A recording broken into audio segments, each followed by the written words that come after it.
জয় শ্রী মহাকাল। ভাগ্যবান লোকের হাতের রেখা মোটামুটি ওভারঅল কিরকম দেখতে হবে? এরকম একটা আয়ু রেখা থাকবে, এইটা আয়ু রেখা, এইটা ওপরে যেটা টানলাম এটা হৃদয় রেখা, এটা শিরোরেখা, এই ভাগ্য রেখাটা সোজা উঠবে, এরকম চলে যাবে। কিন্তু এই জায়গাটা হচ্ছে রাহুর ক্ষেত্র, মিডিল পোর্শনটা, এখান থেকে কোনো রেখা, এটা হচ্ছে আয়ু রেখা, এই আয়ু রেখাকে ক্রস করে কোনো রাহু রেখা যেন এরকম ক্রস করে না যায়, এটা থাকবে। ক্লিয়ার রবি রেখা একটা থাকবে।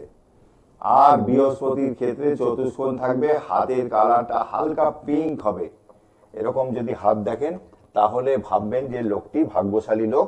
আর হাতের পামটা এরকম যদি দেখা যায় স্কেল ফেলে এরকম স্কোয়ার টাইপের হবে, এরকম হবে, স্কোয়ার হবে, তাহলে বুঝবেন যে লোকটি ভাগ্যশালী লোক।